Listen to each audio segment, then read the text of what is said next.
Alhamdulillah,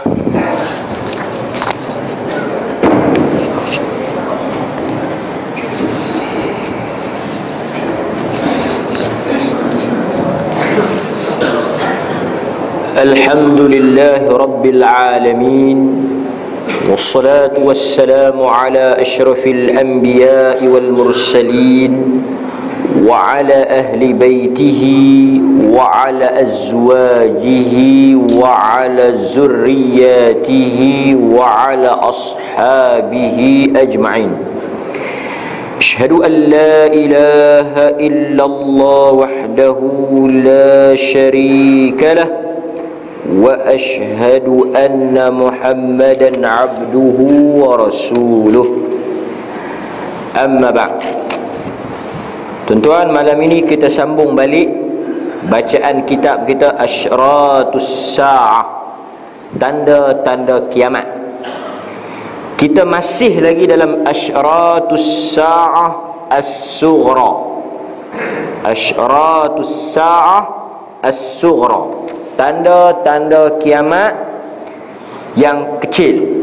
Tanda-tanda kiamat yang kecil. Berikutnya, tanda yang ke-8, intisyarul aman. Tanda kiamat nombor 8, tersebarnya ataupun meluas keamanan.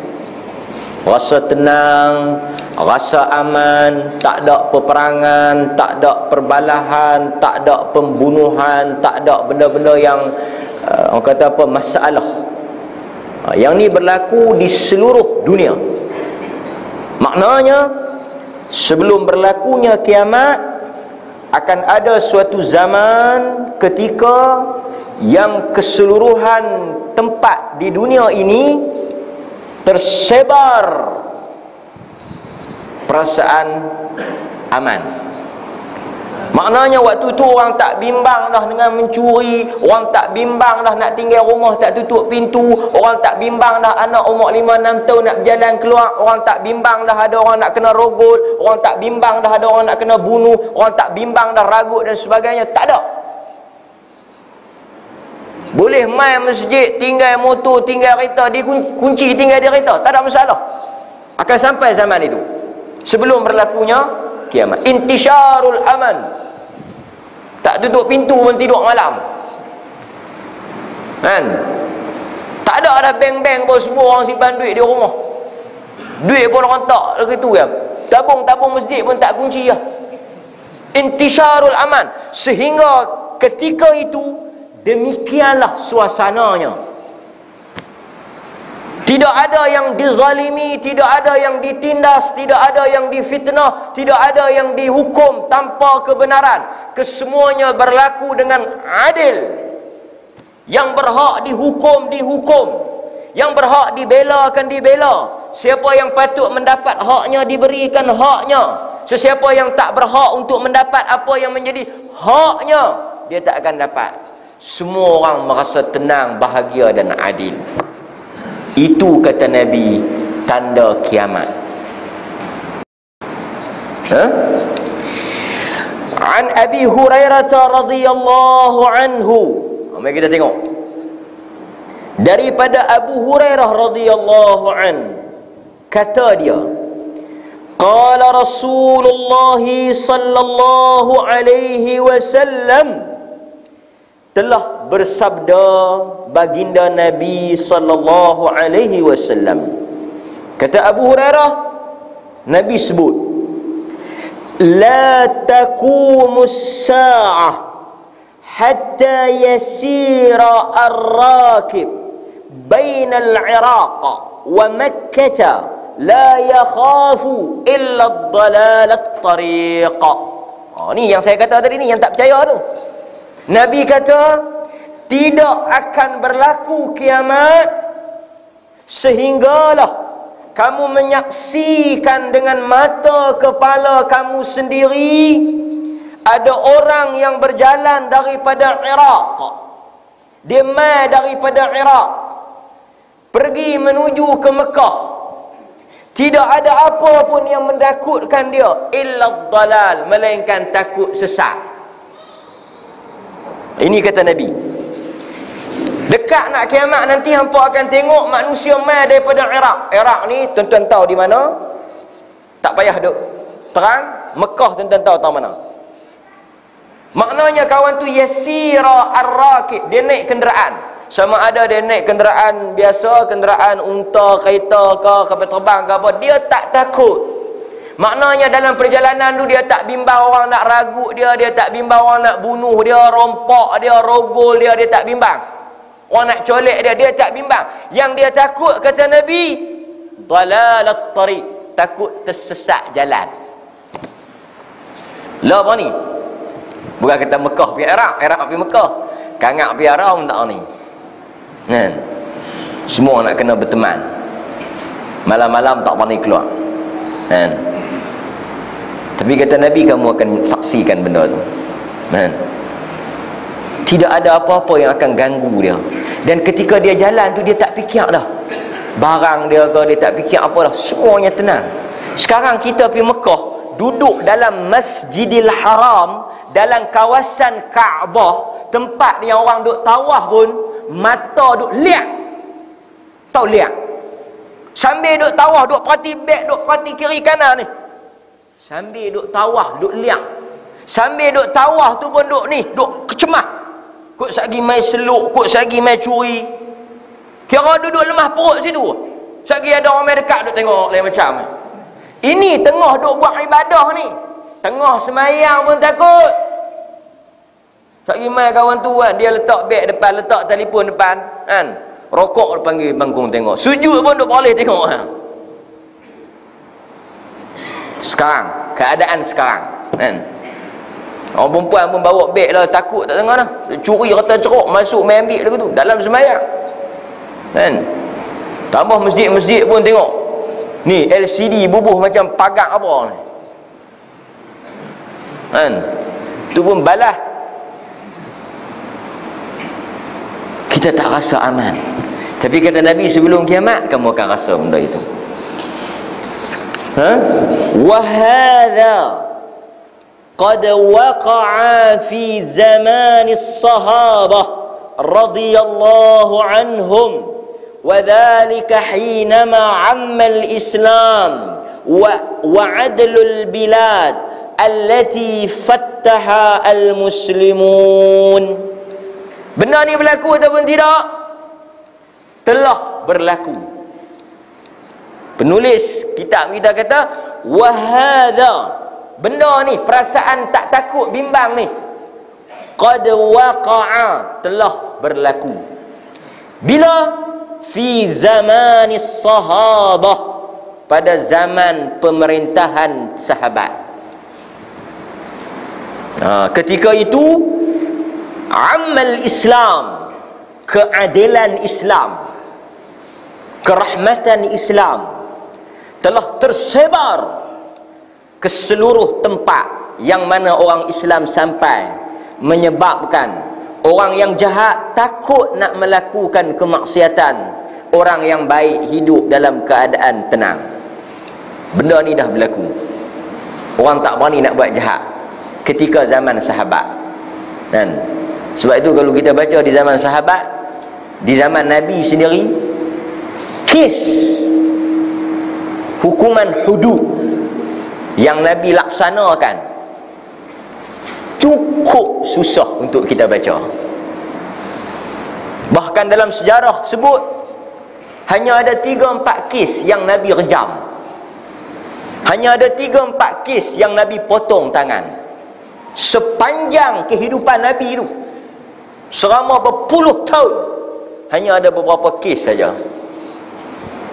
Dan indeks jenayah itu cukup rendah. Apatah lagi di zaman Umar Abdul Aziz. Zaman Umar Abdul Aziz tidak ada langsung rompak. Rompak tak ada. Pasal apa?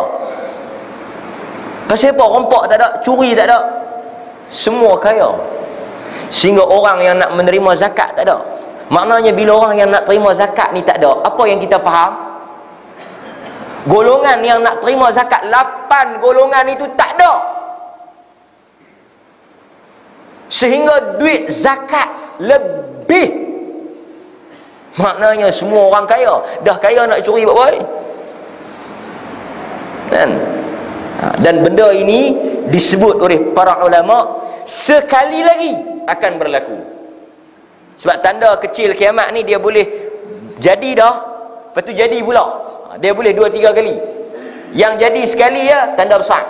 Tanda besar tu dia keluar tu lah. Tapi tanda kecil dia boleh keluar dah, lepas tu dia nak keluar pula. Boleh. Banyak. Tanda kiamat kecil ni banyak. Dia boleh keluar kerak. Tapi tanda kiamat besar dia keluar habis. Sebab itu wa yu'ayyidu ma taqaddama fi hadithin Adi radhiyallahu anhu hina qala lahu an-nabi ya Adi hal ra'aita al-hira qult lam araha qad unbi'tu anha qal fa in talat bika hayatun la tarayanna dhaghina tartahilu min al-hira hatta tatufa bil Ka'bah la yakhaf illa Allah azza wa jalla. Kata Nabi SAW pada seorang sahabat nama Adi. Dia tanya Adi, wahai Adi, engkau tahukah ada satu tempat nama Hira? Nabi tanya, hang tahu tak ada satu tempat nama Hira? Hira ni satu kawasan yang terletak di bumi Syam, area Palestin, Iraq, bukan Palestin, Jordan, Israel lah ni. Itu Ardus Syam, bumi Syam. Kawasan tu lah. Dia kata aku tak tahu, tak pernah dengar. Pi pun tak pernah. Ni aku nak abang kat hang, kata Nabi. Fa inna talat bika hayatun. Kalau umur hang panjang lah Adi, hang akan menyaksikan bahawa manusia akan datang daripada Hira, daripada Syam, daripada sana tu, untuk bertawaf di Kaabah, berjalan seorang diri tanpa bimbang dan takut, melainkan hanya kepada Allah. Dalam hadis yang lain Nabi sebut wanita. Nabi akan kata, Nabi sebutlah hadis, akan datang wanita bermusafir seorang diri. Sebab tu ada ulama kata wanita boleh musafir tanpa mahram. Kita dah pernah bincang sekali di Masjid Epuh isu bermusafir tanpa mahram.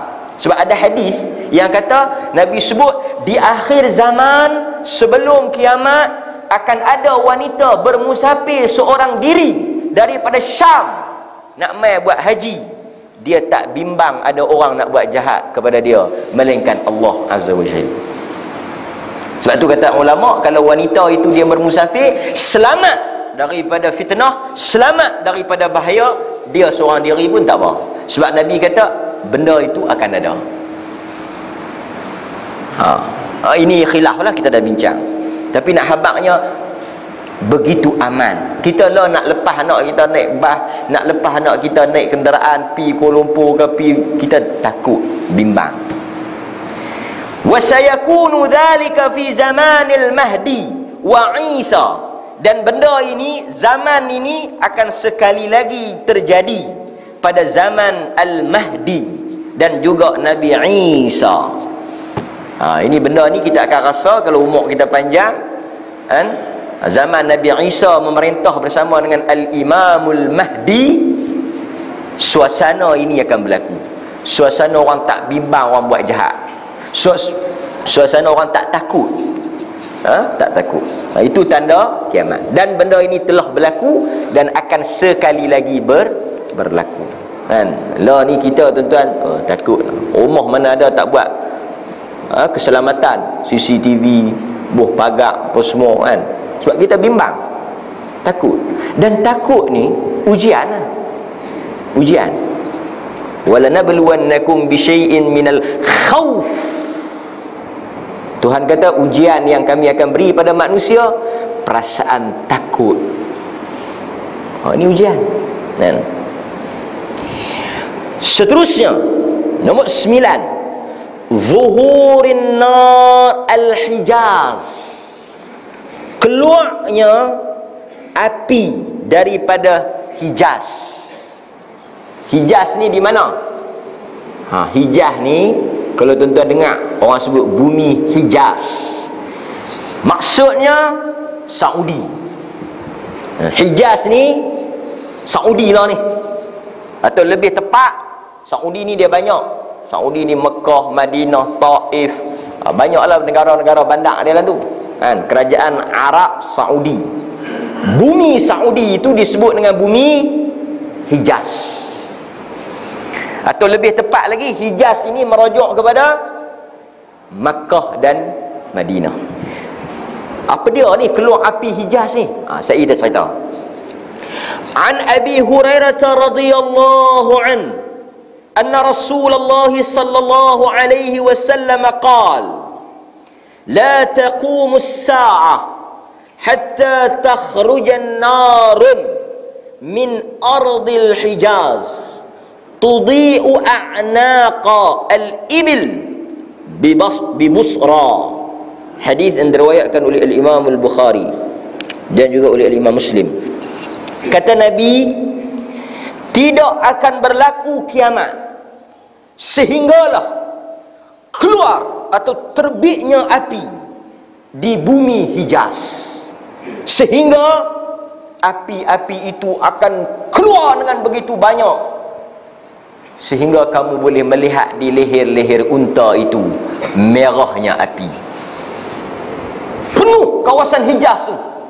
Maknanya api itu keluar memenuhi Madinah dan Mekah. Dan boleh dilihat api itu daripada Busra. Busra ni sebahagian ulama kata daripada Iraq. Dah boleh nampak cahaya api itu. Tuan-tuan keluar tak keluar Sudah keluar.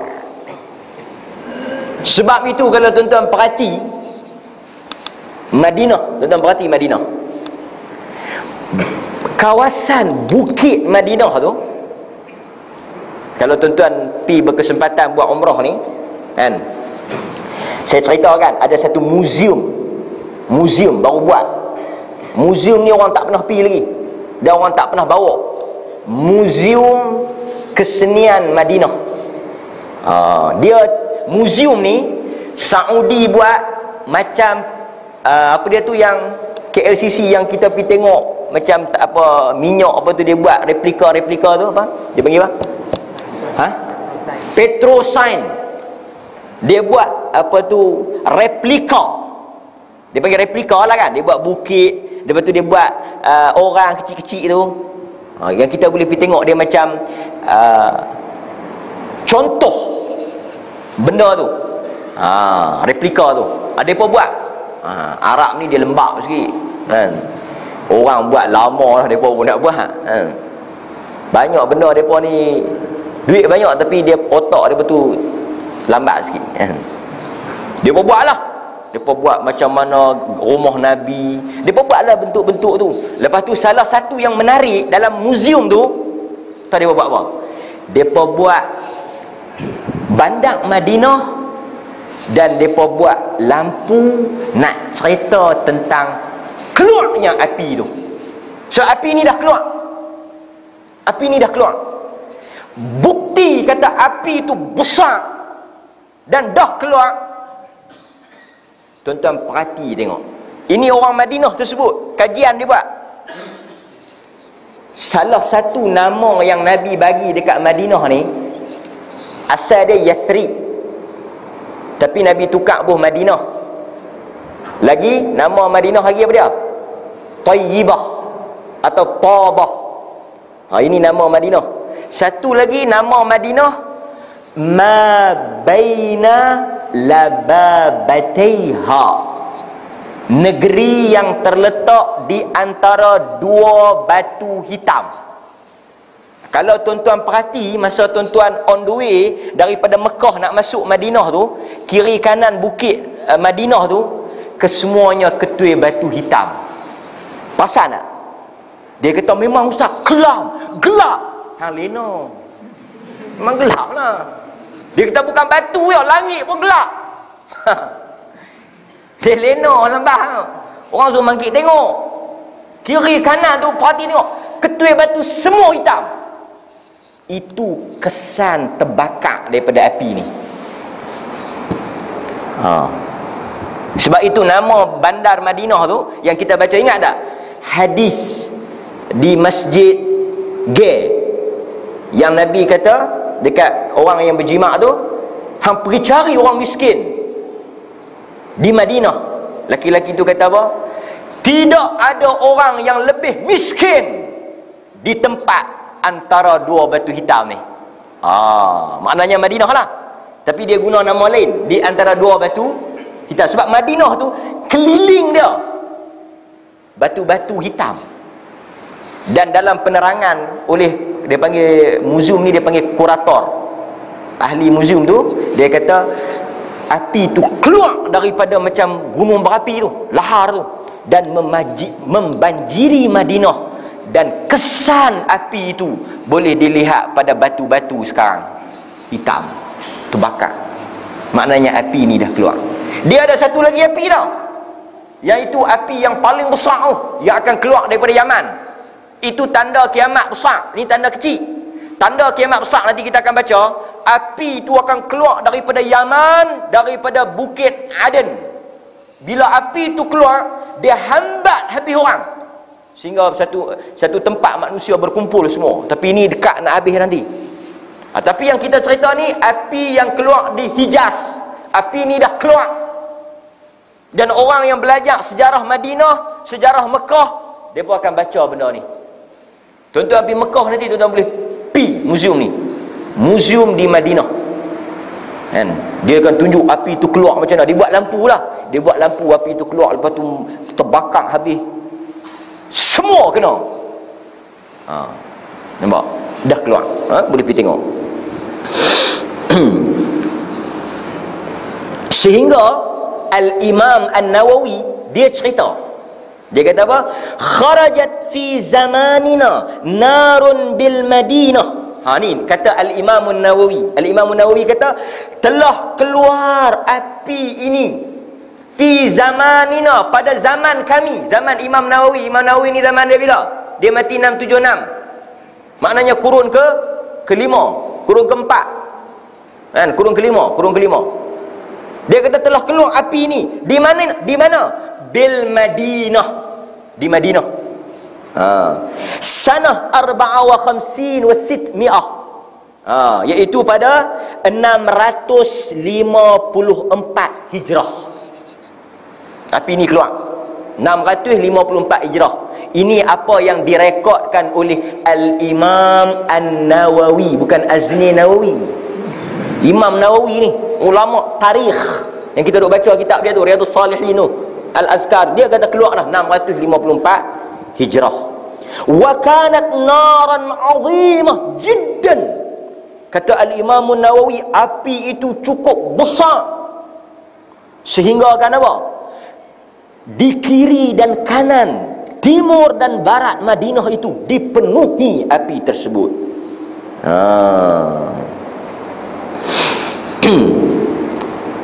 Juga disebut oleh Al-Imam Al-Qurtubi, juga disebut oleh Ibnu Hajar. Maknanya zaman selepas Al-Imam An-Nawawi, Ibnu Hajar ni mai selepas Al-Imam An-Nawawi, dia pun menceritakan benda yang sama. Okey, selesai. Satu tanda. Tanda yang ke-10, Qitalut Turki, peperangan dengan bangsa At-Turk. Apa? Kamal apa? At-Turk. At-Turk. Maknanya, mari kita tengok. Diriwayatkan oleh Imam Muslim. Ini tanda kiamat nombor 10, tanda kecil. Daripada Abi Hurairah radhiyallahu anna Rasulullah sallallahu alaihi wasallam qala. Kata Abu Hurairah bahawa Nabi sallallahu alaihi wasallam bersabda, la taqumus sa'ah, tidak akan berlaku kiamat hatta yuqatilal muslimuna at-turka qauman wujuhuhum kal majjan mutraqah yalbisuna asy-sya'r wa yamshuna fis-sya'r. Nabi kata tidak akan berlaku kiamat sehinggalah kamu berperang, ini orang Islam, dengan satu bangsa At-Turk. Bangsa At-Turk, bangsa apa? Saya dah cerita. Bangsa apa ni At-Turk ni? Wujuhuhum, muka depa kal majjan. Tahu tak ni? Kita apa ni panggil ni yang kita tahan pedang? Perisai. Muka depa macam perisai, maknanya lepiak. Dia bonjol sikit. Ni Nabi sebut muka dia lepiak. Mutraqah. Yalbisuna asy-sya'r. Pakaian bangsa ni diperbuat daripada bulu. Wa yamshun fis-sya'r, berjalan dengan kasut yang diperbuat daripada bulu. Pok mana ni? Pakaian depa diperbuat daripada bulu.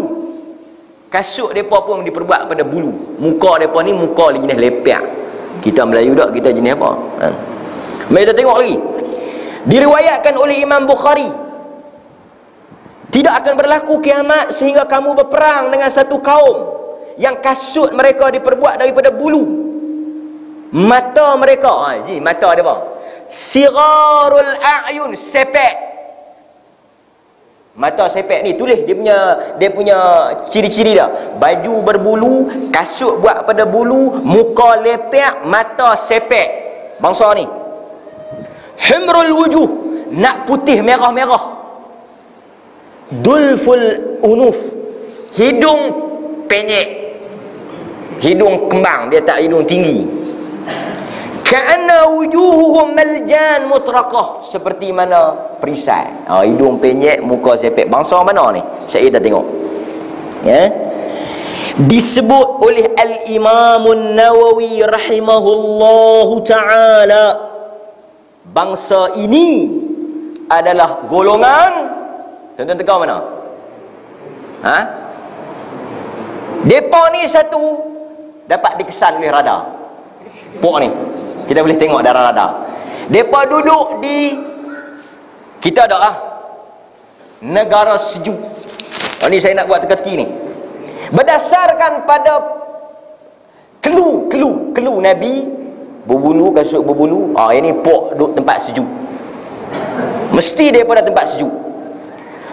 Ciri-ciri muka apa semua ni, Rusia pun sejuk.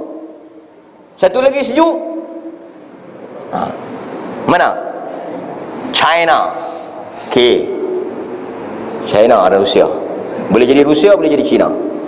Ketiga, telah berlaku peperangan dengan kita. Dan kita akan berperang dengan dia. Kita tak pernah berperang dengan Rusia. Rusia tak pernah berperang dengan orang Islam. Jadi dia mesti sekitar China.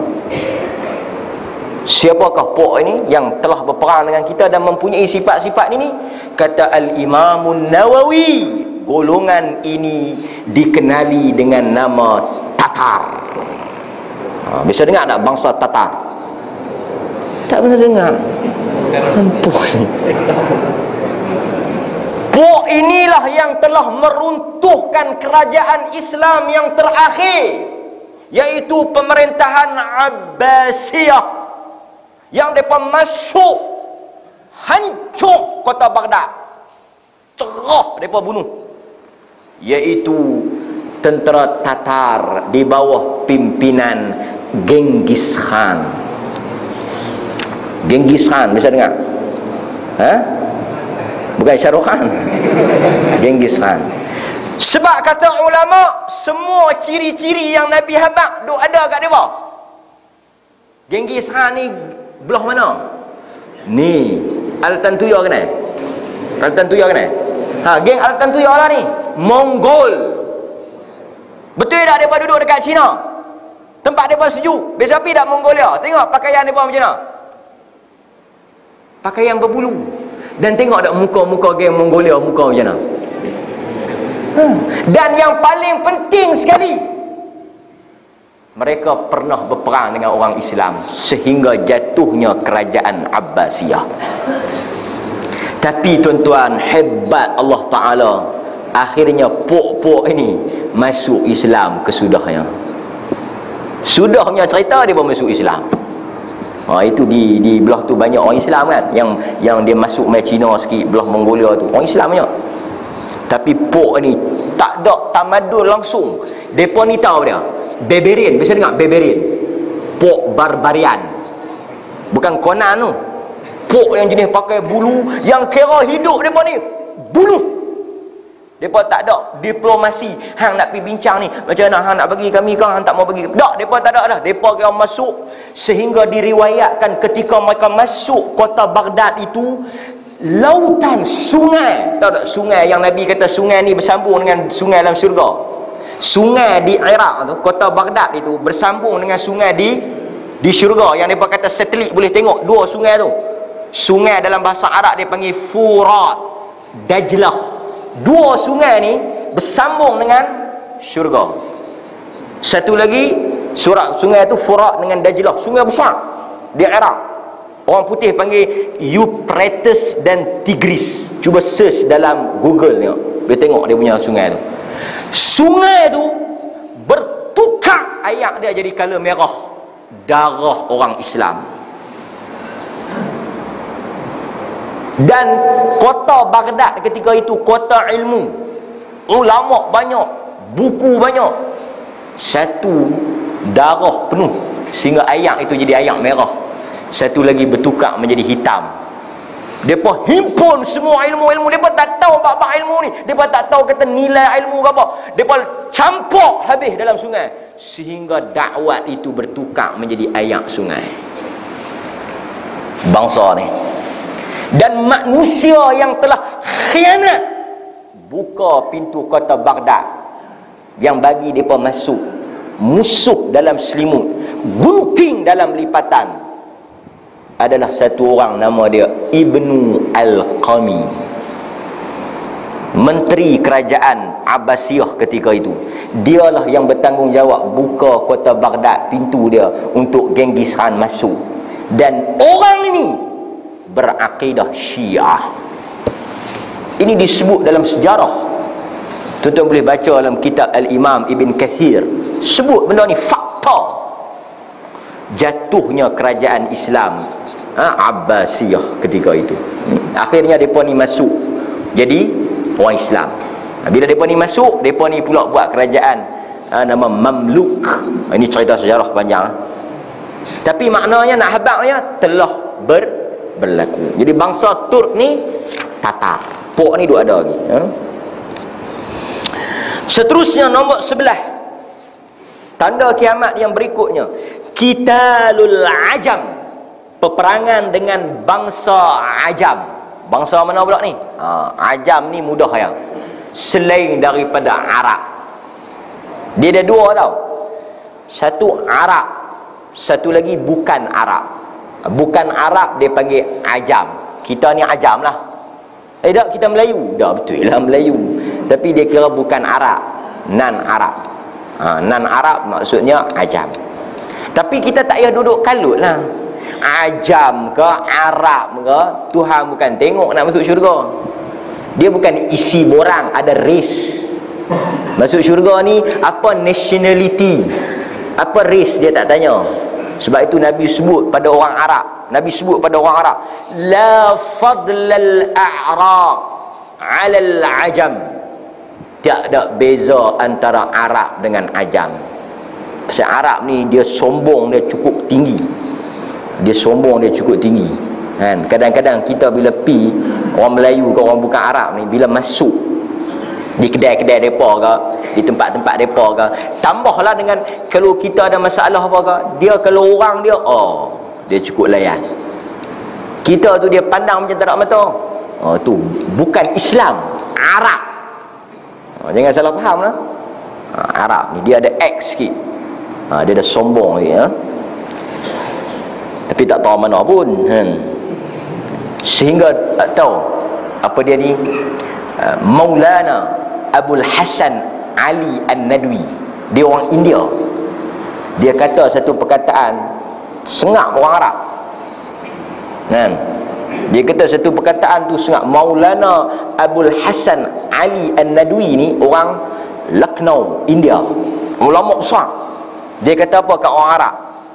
Dia kata hampa ni satu bangsa yang Tuhan muliakan dengan Islam. Dan hampa tak perlu bangga apa sangat, kan? Sebab apa? Semua benda yang ada di Arab tak ada yang hampa buat. Sehingga kan kata Maulana Abul Hasan Ali An-Nadwi, pen yang hampa nak sign agreement dengan Israel pun hampa beli daripada orang kafir. Hampa tak duduk megah. Tu dia perkataan dia tu, kalau kita faham elok-elok tuan. Nak panggung pun tak panggung dah. Abul Hasan Ali An-Nadwi kata hampa tak malu ke? Pen yang hampa nak sign agreement dengan Israel tu, perjanjian dengan Israel, pen tu pun hampa kena harap pada orang kafir untuk jual kat hampa. Apa benda yang hampa buat? Bukan masalah pen kita beli dengan orang kafir haram ke tak. Nak habangnya orang Arab ni, kalau tak ada Islam, mereka pun tak ada nilai dalam dan dunia ni. Sebab itu Umar Al-Khattab bila dia buka kota Palestin, kan, ketika itu salah seorang daripada sahabat dia sebut pada Umar pergi dalam keadaan baju dia adalah sikit terkoyak. Dia tak pakailah baju smart kan. Dia pakai baju biasa, baju dia. Salah seorang daripada sahabat tegur dia. Dia kata pakai smart sikit, kita nak pergi ni. Masa ni penyerahan pintu Baitul Maqdis, kunci Baitul Maqdis. Masa tu Yahudi, Kristian tak mau serah, melainkan khalifah main ambil. Cokeng-cokeng bawah ni kami tak bagi, mai kepala mai. Umar mai daripada Madinah pi ke Palestin nak pergi ambil kunci tu, sebab jatuh tangan orang Islam. Apa dia kata? Dia kata pada sahabat-sahabat yang duduk ada tunggu dia, nahnu qaumun a'azzanallahu bil Islam. Hampa tak sedar ke? Kita Arab dulu bangsa yang cukup teruk. Perempuan dijadikan lebih daripada binatang. Perempuan zaman Arab lebih pada binatang. Pok kalau mati, mak termasuk harta pusaka. Anak-anak boleh pilih nak bagi kat siapa. Perempuan zaman Arab, mak wanita itu, bini pok dia itu, tak lebih macam tanah bendang yang boleh dipusakai. Teruknya bangsa Arab, kan? Tetapi kita bangga dan mulia sehingga boleh pegang dunia ini adalah kerana Islam. Kalau Tuhan tak bagi Islam kat kita, kita masih lagi barbarian. Arab ni bukan ada apa, hidup bunuh perkauman yang cukup kuat, boleh berperang kerana seekor kambing. Kok ada mana-mana kambing kaum dia yang kawan tu katok mati, turun habis satu kaum perang kes kambing lah. Punya tak cerdik. Tapi bila Islam kita kena belajar bahasa mereka, kan? Al-Quran diturunkan dalam bahasa mereka. Allah Ta'ala letak Mekah dan Madinah di tempat mereka. Itu semua kerana Islam. Akan berlaku peperangan di antara orang Arab dengan orang bukan Arab. Ini juga akan berlaku. Seterusnya, nombor 12. Nombor 12. Peperangan Arab dengan bukan Arab ni banyaklah telah berlaku kan. Kita tengok orang Arab dengan Kristian, perang salib. Contoh banyak lagi. Salahuddin Al-Ayyubi dengan Richard, the king of Richard, the lion of Heart, perang salib dengan orang bukan Arab. Itu salah satu contoh lah, kan? Maknanya telah berlaku. 12 tanda kecil kiamat. Dhiya'ul amanah.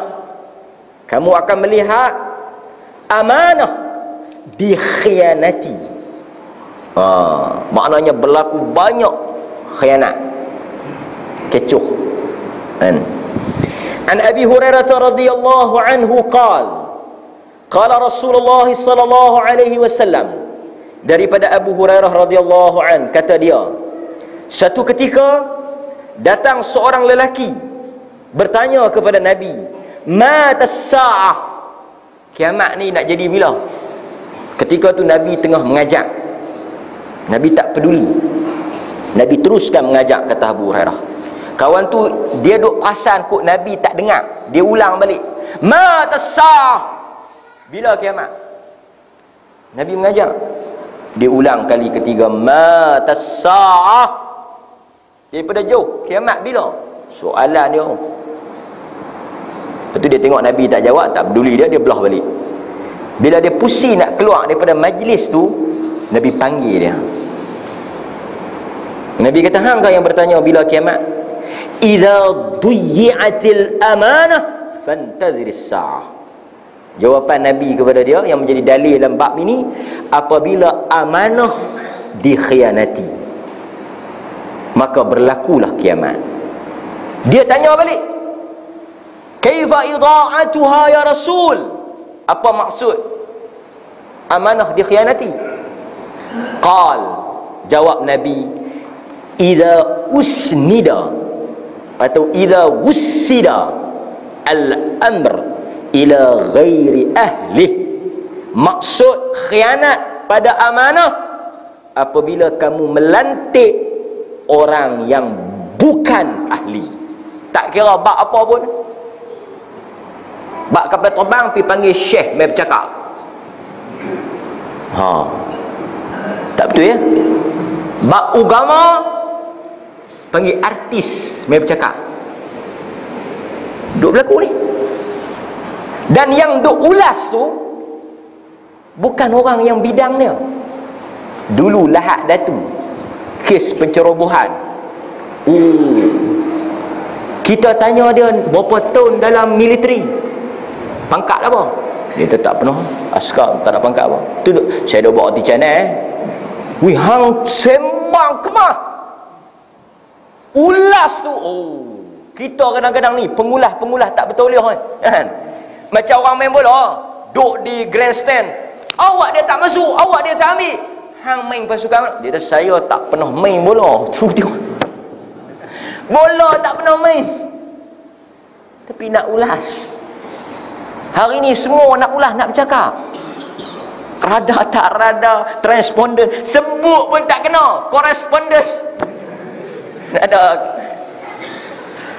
buat malu orang, biar bidang dia bercakap. Orang agama bercakap bab agama, tak payah duk ulas. Ini orang agama pun nak ajak sakit jantung. Ustaz mengajak dalam TV selawat sakit jantung. Allahumma salli ala, tarik nafas 3 kali, ala qalbi. Ubat selawat sakit jantung. Biar pakar kardiologi bercakap sudahlah. Hang mengajak alik bata panjang pendek dah lah. Nak bercakap. Bagi benda-benda yang bukan bidang dia, rosak. Semua nak ulas. Sebab tu Nabi kata, bila hampa tengok yang tak layak dilantik, yang bukan ahlinya bercakap, ketika itu kiamat semakin dekat. Makin dekat. Pakar-pakar motivasi, bagi motivasi cukup lah. Macam mana cara nak meningkatkan kefahaman kita. Tak perlulah nak selit dengan hadis, tak perlu nak selit dengan ayat Quran, tak kena langsung. Hadis-hadis palsu. Nak bagi motivasi, bawa teori-teori psikologi, tak payah duk kait dengan hadis. Sebab bila kita tengok pakar-pakar motivasi ni bercakap guna hadis, depa ni cakap pandai. Bila dia berguna hadis tak kena tempat, hadis palsu, hadis yang karut, cerita Israeliat. Sebab dia pun tak tahu. Cakap teori psikologi sudah. Cakap dari sudut ni, kan? Ini penting. Setiap orang ada kelayakan dia, ada bidang dia, ada tanggungjawab dia kan? Imam ada bidang dia, tanggungjawab dia. Dia bercakap bab dia kan? Orang politik bercakap orang politik. Kita yang tak tahu politik, kita tak perlu ulas kan? Kita tak tahu.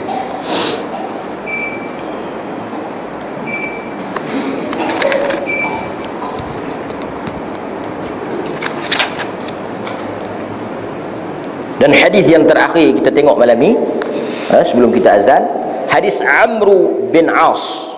Hadis Amru ibn al-As. Qal, kata Amru, sami'tu Rasulullah aku dengar Nabi berkata, innallaha, sesungguhnya Allah Ta'ala, la yaqbidul ilm intiza'an yantazi'uhu minal ibad. Allah Ta'ala tidak akan mengangkat ilmu ini daripada hambanya, walakin yaqbidul ilma biqabdil ulama. Cara Allah Ta'ala nak angkat ilmu dengan mematikan ulama. Maknanya ilmu ni akan semakin hari semakin terhakis bila semakin banyak ulama yang meninggal. Hatta idza lam yabqa aliman, sehinggalah pada akhir zaman tidak ada lagi alim, orang yang berilmu. Ittakhadhan nas, dan kamu akan lihat di antara tanda kiamat itu, manusia akan mengambil, melantik, mendengar dan berpegang dengan pendapat, pandangan ru'usan juhala, orang-orang yang jahil, yang bukan ahlinya. Fasu'ilu, mereka ini akan berfatwa, bercakap. Fa'aftau bighairil ilm, mereka bercakap tanpa ilmu. Fadallu wa adallu, sehinggalah mereka itu sesat dan menyesatkan orang lain. Benda ni kita dah tengok hari ni kan, ada tersebar dalam apa, internet. Ada budak perempuan mana ada sekolah agama, lama lah cerita ni. Oh, ada bateri, kebetulan dia buat keluar fatwa lah. Tapi budak ni pun mungkin mabuk, pinang pun, tak tidur malam kan, apa, insomnia kan, dia penin kan. Dia kata apa tau, haram, bila haram tu hukum lah, pakai jam ketika salat. Sebab bateri jam tu najis. Jadi orang yang pakai jam menanggung najis.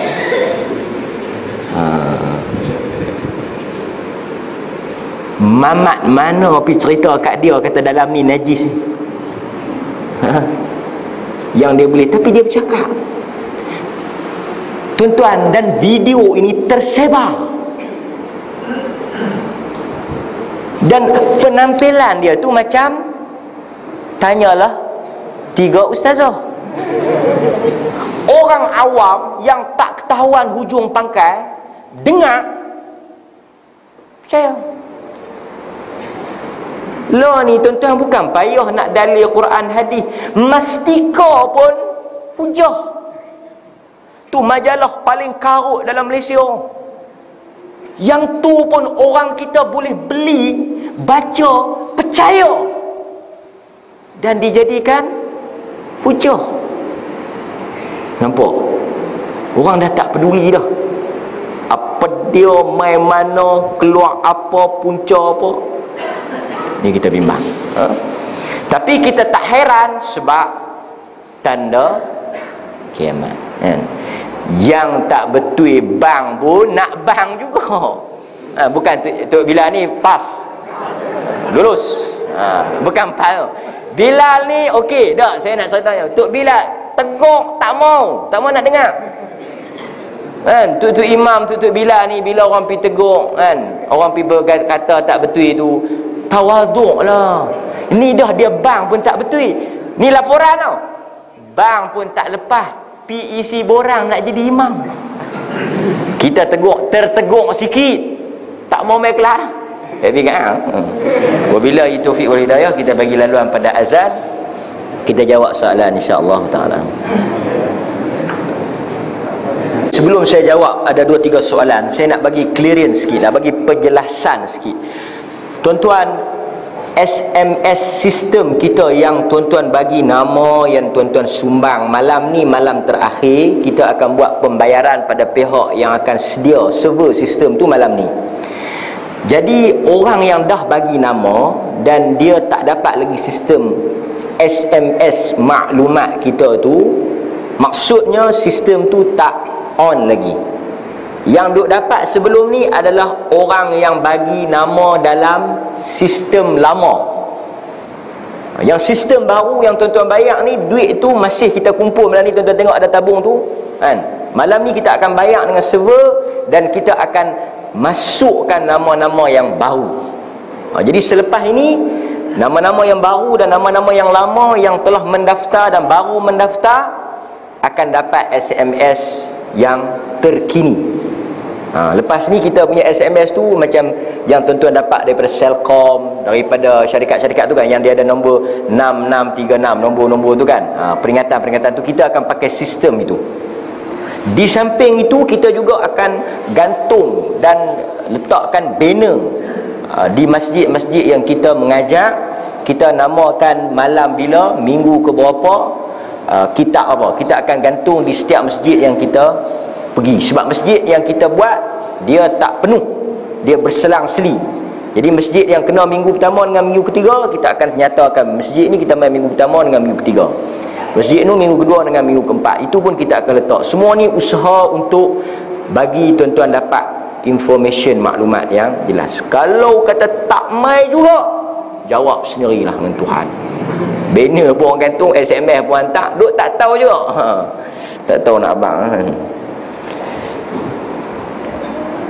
Bagi clear. Kita ada duit bayar, SMS tak masuk, ni pergi berjalan Langkawi apa?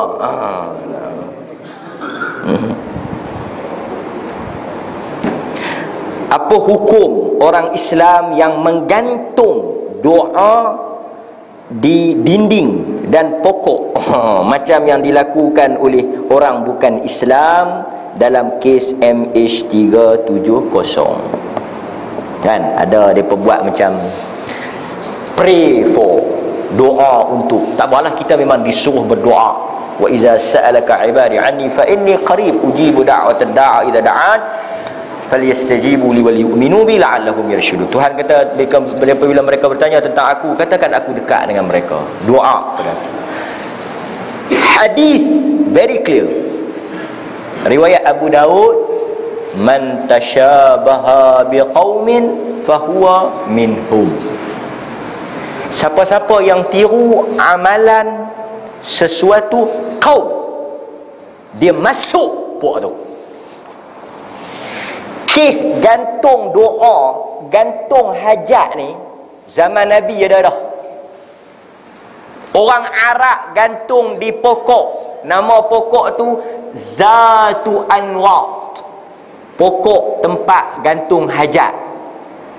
Orang Arab dulu ni, bila mereka ada apa-apa nazar, tak boleh anak ke, nak pergi perang ke, nak menega ke apa ke, mereka akan pergi gantung. Tulis, sama ada mereka tulis di kertas ke, tulis di pokok kayu ke apa ke, mereka akan gantung di pokok tu. Sahabat Nabi minta Nabi buat pokok tu satu untuk mereka. Bila mereka tengok orang musyrikin, orang kafir ada pokok tempat nak minta hajat, ya Rasul, buat satu, kami pun nak buat macam tu. Maka Nabi SAW sebut bahawa itu semua syirik, kerana orang Islam telah disediakan saluran doa. Kita tak ada, tahu tak, hajat-hajat duk pergi gantung, duk pergi tulis.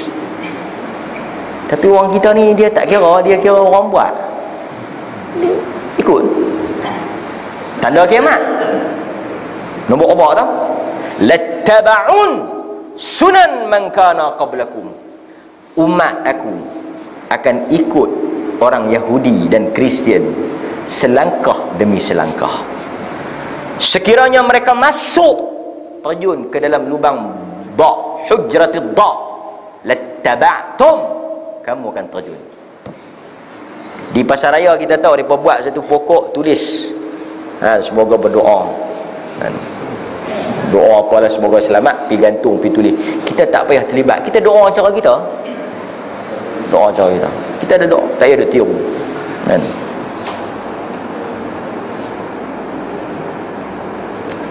Ni semua nak tiru benda baik tahu. Menghalang orang ke majlis ilmu, dosa kecil atau dosa besar? Menghalang orang ke majlis ilmu ni sifat munafik. Allah sebut dalam Quran, alladzina yasudduna an sabili, Sifat salah satu daripada perangai orang munafik itu yasuddu. Yasuddu ni saddam. Sad ni dalam bahasa Arab maksud dia tutup. Dia tutup, halang untuk orang menghadiri majlis ilmu. Salah satu daripada sifat nifaq, munafik. Tak kira lah, dengan macam-macam cara kan. Dia buat fitnah, kononnya dia bagi tahu kawan ni orang gila, kawan ni ajaran sesat, tak ada bukti. Dia gempak orang. Ini orang musyrikin buat kepada Nabi. Bila orang pergi Mekah, orang tanya tau, kami dengar kata ada orang mengaku jadi Nabi, kami dengar kata ada orang nama Muhammad, dia kata dia Rasul. Kan orang main Mekah ni kata cerok. Pakak duk bertanya, duk tang mana kawan tu? Siapa dia ada? Kan? Macam kita lah pergi dengar kata ada Tok Bomo ke ada apa, kita tanya mana dia? Dia apa dia? Orang Arab ni kalau depa ni depa bimbang kata masuk Islam, maka depa buat kempen menakutkan. Ini yang duk gelak. Hanya duk pi ustaz tu kumpulan ni, ustaz tu kumpulan ni. Tak ada bukti apa pun. Kan? Kaum ni ajaran ni. Kan? Kalau ada bukti tak apa. Tang mana dia salah, tang mana dia sesat, kita kena habaq. Dia ni Syiah hanya ngapi ustaz ni. Dia Syiah. Apa bukti dia Syiah? Ni 1 2 3. Tengok dalam kaset dia, dalam video dia, tulisan dia. Dia mengajak bila, apa dia kata. Okey. Ini gempak tak ketahuan hala. Duk pergi cerita pula, dia ni tak betul, dia ni. Dalam sejarah tuan-tuan, ada satu orang dia pergi Mekah, nama dia hadis Bukhari cerita. Dhammat Al-Azdi. Mamat ni nama Dhammat Al-Azdi. Dia pergi buat haji. Bila dia buat haji, dia tanya, ada orang kata jadi Rasul, boleh tak nak pergi jumpa, nak pergi dengar? Dia ajak. Orang Arab kata, innahu sahir, innahu majnun, innahu kain. Jangan pergi, jangan pergi dengar. Dia ni gila, dia tukang sihir. Manusia ni fitrah dia apa? Han jangan duk larang, lagi han larang lagi dia nak celapak pergi dengar. Kan? Macam anak-anak kan, larang tu macam suruh kan, orang Melayu tu kata, han jangan bawa motor darah, han jangan bawa motor darah, lagi dia press. Jangan main. Dia macam main lah. Kan? Benda yang Tuhan larang tu yang dia nak celapak buat. Dhammat Al-Azdi ni dia kata, aku nak pergi dengar sekali. Ni lah hadis Bukhari. Dia pergi, dia jumpa dengan majlis Nabi. Dia duduk dengar daripada jauh. Nabi mulakan khutbah dia, innal hamdalillahi nahmaduhu wa nasta'inuhu wa nastaghfiruh, sampai habis kan, may yahdihillahu fala mudhillalah wa may yudhlil. Dia dengar khutbah awal tu kan, dia bangun dan mengucap 2 kalimah syahadah. Dia kata apa? Ya Muhammad, aku telah dengar pelbagai sastra dan juga syajar. Semua syair aku dah dengar, semua jampi aku dah tahu. Tetapi apa yang hang kata tadi bukan perkataan yang manusia kata. Dia masuk Islam hanya dengan muqaddimah ucapan Nabi.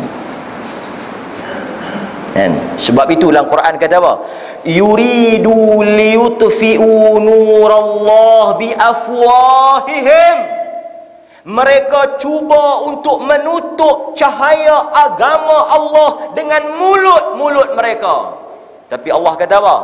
Wallahu mutimmu nurihi. Allah Ta'ala akan sempurnakan agama dia walau karihal kafirun, walaupun orang kafir tak suka nak dengar. Kita jangan bimbang tuan-tuan. Benda yang betul ni, orang dengar, orang tahu, orang akan ikut. Satu kes tau berlaku, kawan ni dia anti tau dengan ustaz ni. Dia tak suka, kawan dia suka. Kawan dia duk ikut ustaz ni. Satu hari ajak main, tak mau dengar, tak mau pergi, sebab dia dah bagi satu statement ustaz ni sesat. Dia bawa buat kawan ni naik kereta, dia pasang keset ustaz yang kawan tu duk kata sesat. tajuk apa tak tahu. Dia pun dengar dalil hadis, Quran, perkataan ulama. Dia pun kata, "Wih, betul ni. Bagus kan?" Dia tak kenal. Jadi ustaz ni yang duk kata sesat tu. Dia kata, "Patut aku dengar lain macam pelik eh." Tu dia tukar tu yo. Yang awal tadi dia kata betul. Tapi tak apa tuan-tuan. Hidayah ni macam Nabi kata, Allah yang berkuasa untuk bagi. Kita habaq. Dia nak terima tak terima itu bukan urusan kita. Kesudahannya akhir sekali Allah Ta'ala akan menentukan dia layak atau tidak untuk dapat. Kadang-kadang manusia yang kita bagi dia tak mau ikut, bukan kerana dia tak mau ikut, tapi Tuhan telah jatuh hukum dia tak layak untuk dapat benda tu. Sebab tu bila kita tengok manusia tak mau nak berubah, kita bimbang dia termasuk dalam manusia yang Tuhan tutup untuk dia dapat hidayah. Kita tak takut dia nak dengar tak dengar, itu hak dia, tapi kita bimbang dia pergi ke arah tu. Wallahu ta'ala a'lam. Wabillahi taufiq wal hidayah. Assalamualaikum warahmatullahi wabarakatuh.